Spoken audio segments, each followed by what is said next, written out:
여러분 안녕하세요, 디플로그입니다. 9mm 문선도어, 12mm 문선도어, 히든도어, 스텝도어, 슬라이딩 도어, 도어 종류 참 많죠. 어떤 스타일의 도어가 예쁘냐, 그게 중요한 게 아닙니다. 이 공간에 어떤 도어를 적용할 것인가, 이 부분이 제일 중요한 문제인 것 같아요. 우리가 언제부터 이 도어의 형식에 대해서 생각을 했을까요? 예전에는 도어 색깔 어떤 걸로 할지, 도어의 디자인 어떤 거 할지 단지 이 정도 수준에서 머물렀었는데 지금은 많이 달라졌죠. 그 언제가 바로 언제냐고요? 인쇼가 유튜브 세상에 나타난 이후입니다. 아는 사람들만 알았던 히든도어의 디테일을 유튜브에 풀면서 우리나라 주거 인테리어 시장에 새로운 바람이 불기 시작했습니다. 새로운 도어가 생겼네? 이 정도의 문제가 아닙니다. 히든도어의 등장은 인테리어 시장의 판을 바꾸는 사건이었어요. 이랬던 인테리어가 이렇게 바뀌게 되었으니까요.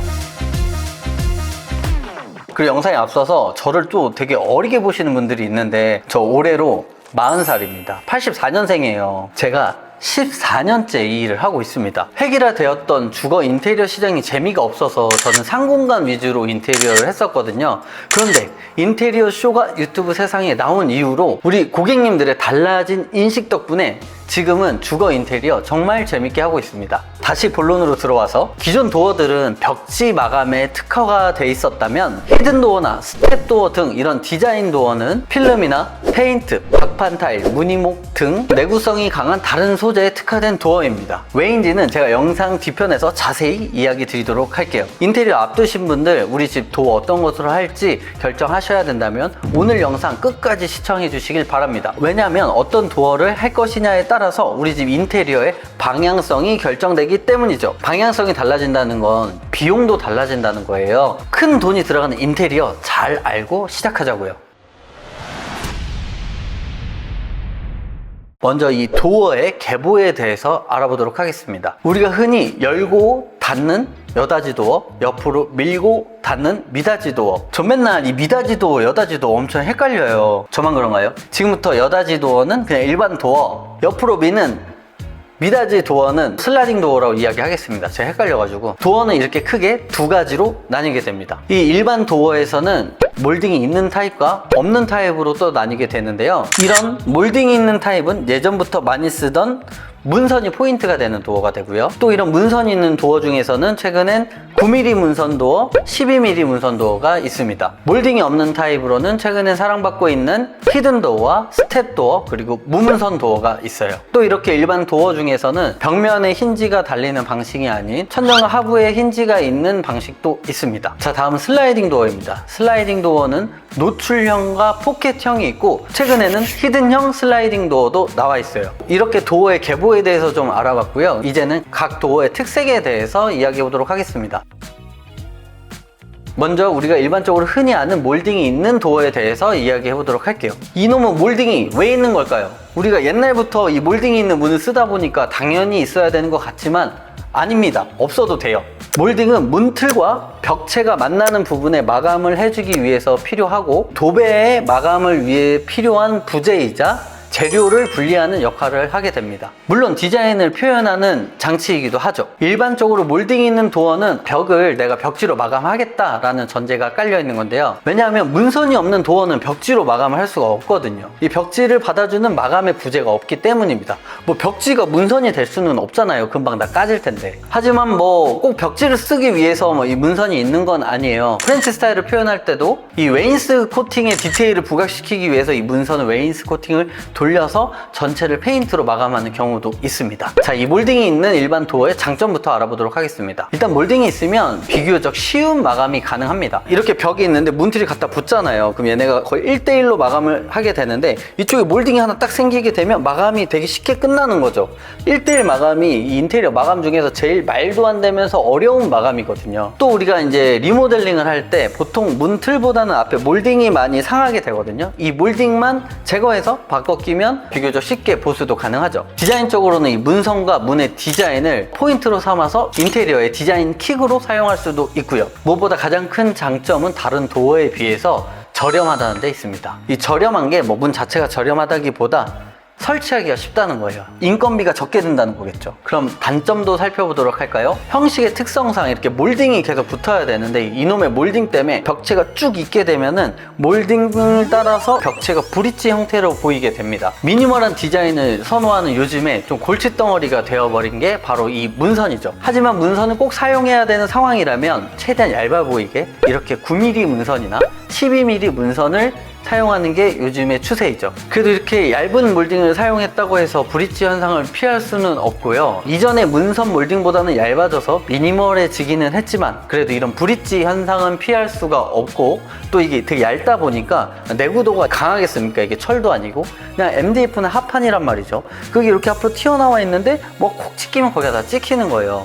내구도가 약합니다. 그리고 무엇보다 이렇게 문선이 따라 돌게 되면은 구축 아파트 같은 경우에는 문이 굉장히 낮단 말이죠. 근데 이 문 낮은 게 더 극대화가 돼요. 이렇게 문선이 돌아가면서 문이 이렇게 크면 클수록 멋지잖아요. 근데 이 문선 때문에 문이 작음이 더 부각되는 그런 현상이 생기기도 합니다. 이렇게 우리가 흔히 알고 있던 문선 도어에 대해서 이야기해봤는데요. 아, 문선 몰딩은 하면 안 되는 물건이구나 이렇게 생각하시는 분 있을 텐데 아닙니다. 저희가 최근에 작업했던 현장인데 이렇게 디자인에 따라서 이 문선 도어를 멋지게 표현할 수도 있습니다. 여건상 문선 도어를 사용하시는 분이라면 이 현장 참고해 보시면 좋을 것 같아요.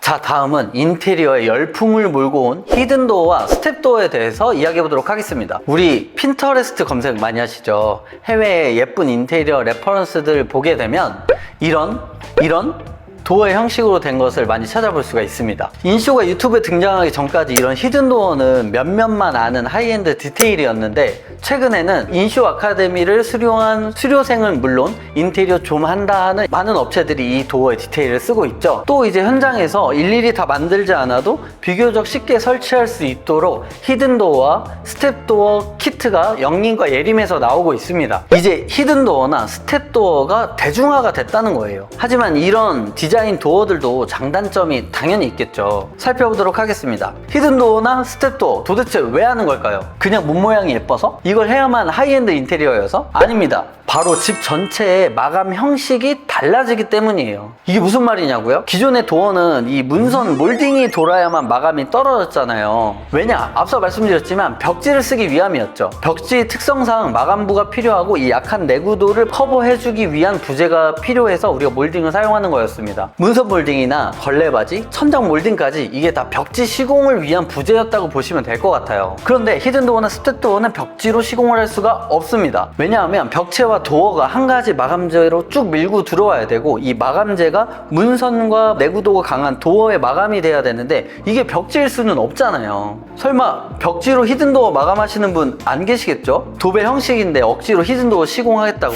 도어 옆에다 이렇게 마이너스 파고 바닥도 마이너스 몰딩으로 하고 이렇게 하시는 분 계시지 않습니까? 바로 여기 있습니다. 이거 제가 해봤는데 돈은 돈대로 들어가고 마감도 잘 나오지도 않고 결론적으로 예쁘지가 않습니다. 지금 생각해보면 제가 목공 작업을 이미 해놨잖아요. 그런데 이게 벽지로 벽을 마감해야 된다 이런 고정관념이 있어서 그런지 벽을 필름으로 마감을 한다는 생각을 잘 못했던 것 같아요. 도장으로 하기에는 이제 비용이 많이 들어가니까 벽지로 하기로 이제 고객님이랑 다 이야기가 된 상황이었고 억지로 이걸 이렇게 풀었는데 결론적으로는 별로였습니다. 그러니까 여러분들 이거 하지 마세요. 목공을 쳤다면 벽지 하시면 안 됩니다. 벽지로 하나 필름으로 하나 목공을 쳤다면 그 돈이 그 돈이에요. 그러면 필름이 훨씬 낫겠죠. 잠시 3,000%로 빠졌는데 다시 돌아와서 히든도어나 스텝도어는 벽체와 같은 마감재로 쭉 이어지기 때문에 더 미니멀한 디자인을 표현할 수가 있습니다. 최근 트렌드에 합당한 도어 디자인이라고 볼 수 있을 것 같아요. 그래서 사랑받고 있는 겁니다. 장점에 이어서 단점을 말하기 전에 우리가 꼭 짚고 넘어가야 할 것이 있습니다.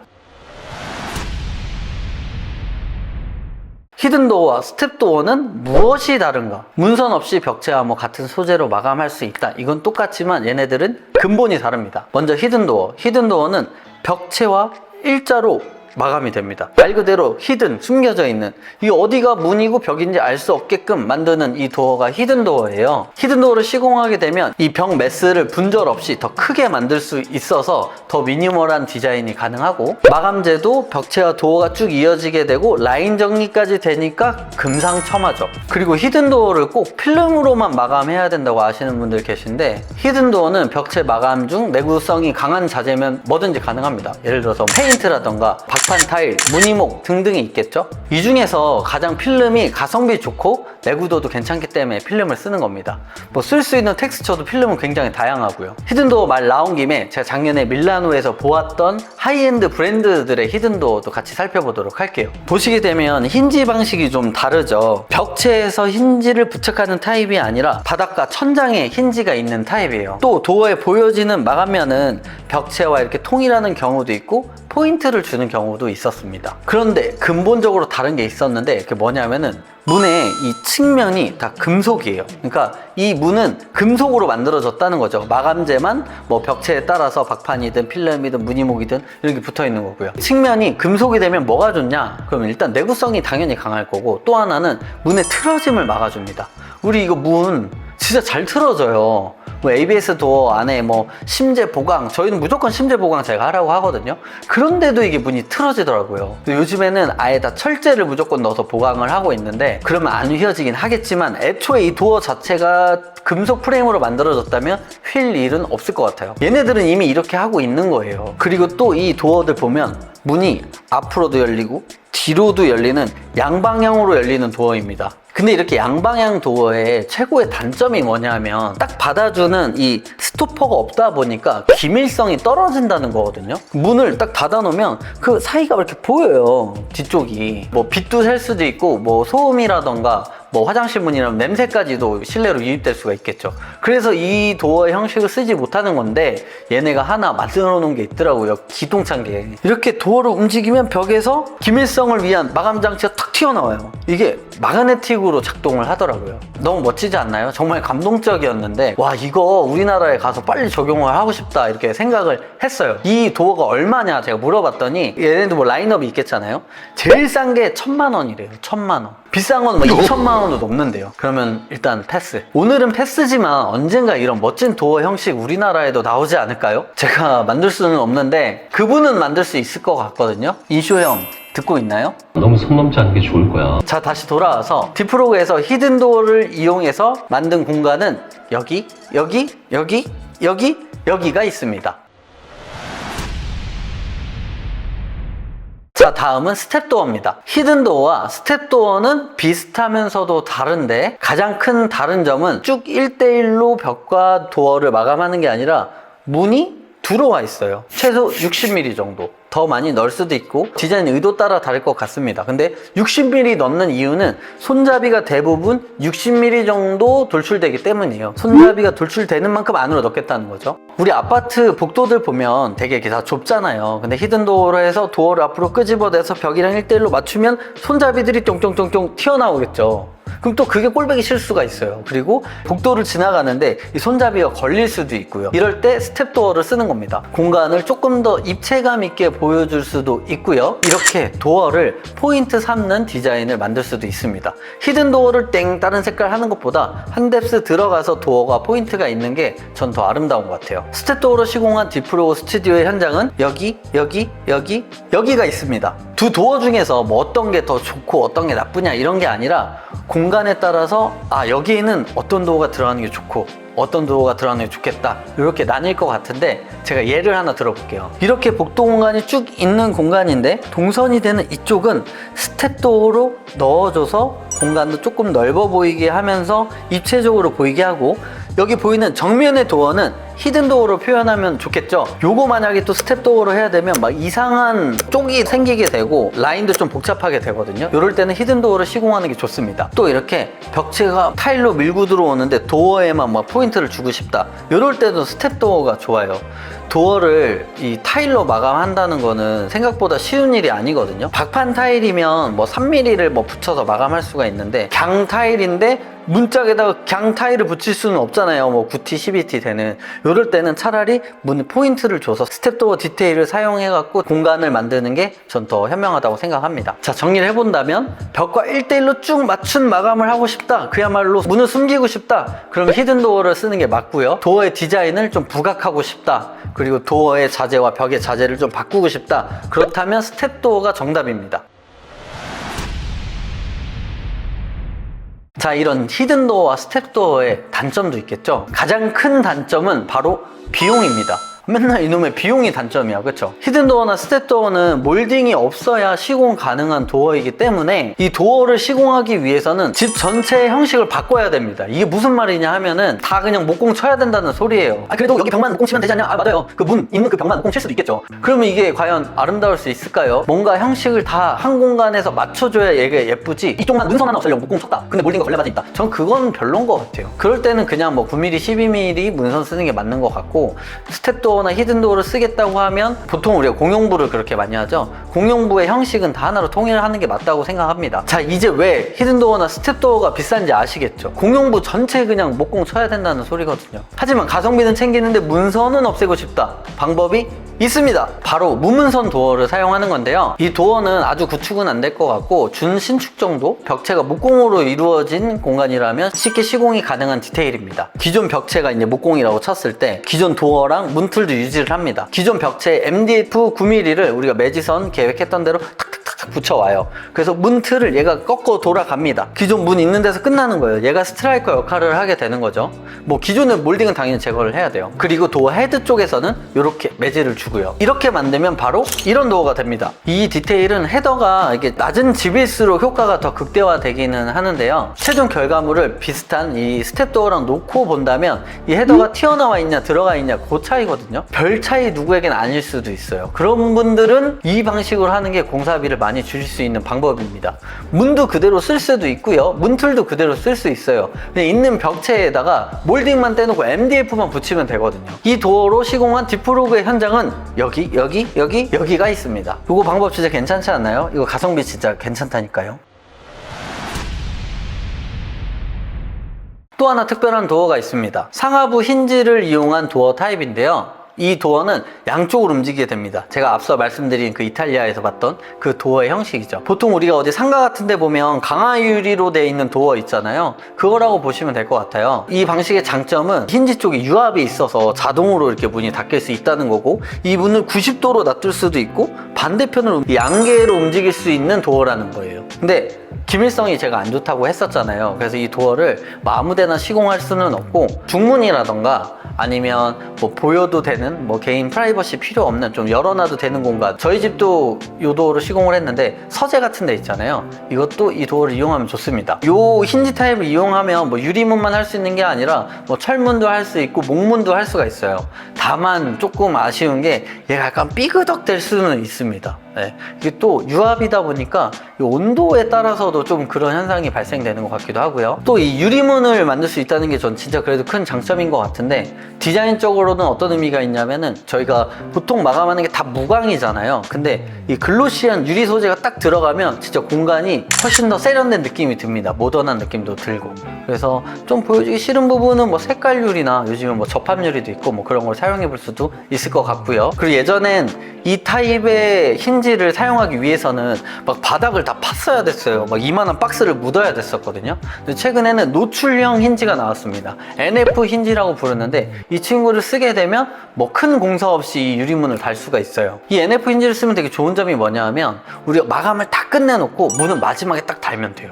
문을 미리 달아놓으면 이 문에 파손도 많이 생길 수도 있는데 공사가 끝난 뒤에 달 수도 있거든요. 이 상로드가 달리는데 합판으로 보강만 해놓으면 설치하는 것도 쉽습니다. 그 나중에 뭐 문을 교체하는 것도 어렵지가 않고요. 또 매립도어 클로저에 대해서도 할 말이 있는데, 이게 처음에 나왔을 때는 저희도 신기해서 막 많이 시공을 했었거든요. 근데 이게 문제가 있습니다. 다 열어서 문을 90도로 제껴 놓을 때 덜컥해요.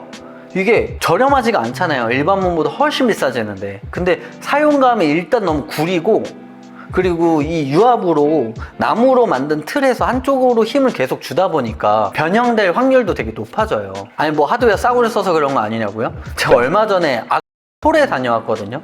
우리나라에서 제일 비싼 집이라고 들었는데 그 집 문들이 전부 다 이 매립도어 클로저로 돼 있더라고요. 근데 여기도 닫으니까 다 덜컥덜컥해요. 예민하지 않으신 분들은 그냥 쓸 수도 있는데, 저는 이렇게 가서 90억짜리 집인데 가니까 덜컥덜컥, 요건 좀 아니지 않나. 이거 처음 나왔을 때 어떤 집에 모든 도어를 다 이 매립도어 클로저를 썼어요. 근데 이게 실제로 사용하시는 분이 굉장히 불편해 하시는 것도 있었고, 여기저기 하자가 생기는 거예요. 아무래도 유압이다 보니까 날씨가 추워지다 보니 잘 닫히던 문이 뭐 더 늦게 닫힌다던가 더 빨리 닫힌다던가, 이 유압의 힘도 좀 달라지고, 또 어린아이가 있는 집 보면 문을 막 세게 빵 열고 빵 닫고 하면 이게 금방 망가지는 거예요. 어디에 한 군데를 진짜 포인트로 쓸 수는 있지만 집 전체를 메릭도어 클로저 하는 거는 진짜 비추고 저희가 이 집 문 다 바꿔드렸어요. 그 얼마나 손해가 큽니까? 메릭도어 클로저는 안 쓰시는 걸 좀 추천드립니다. 자, 이렇게 오늘 도어들에 대해서 좀 알아봤습니다. 도어뿐 아니라 필름, 벽지, 타일, 페인트에 대해서 궁금하신 분들 저희 채널에 벽지 하지 마세요, 필름 하지 마세요 이 영상들이 시리즈로 쭉 있거든요. 참고하셔서 준비하시면 좋을 것 같습니다. 제가 좀 말씀드리고 싶은 게 있는데 저희 같은 인테리어 하시는 대표님들께 요즘에 이렇게 도어에 관심이 쏠리다 보니까 도어를 가지고 좀 실험해 보시는 분들이 많으신 것 같아요. 뭐 저희를 포함해서요. 그런데 문은 가능하면 가장 안정성 있게 시공하는 게 좋다고 생각합니다.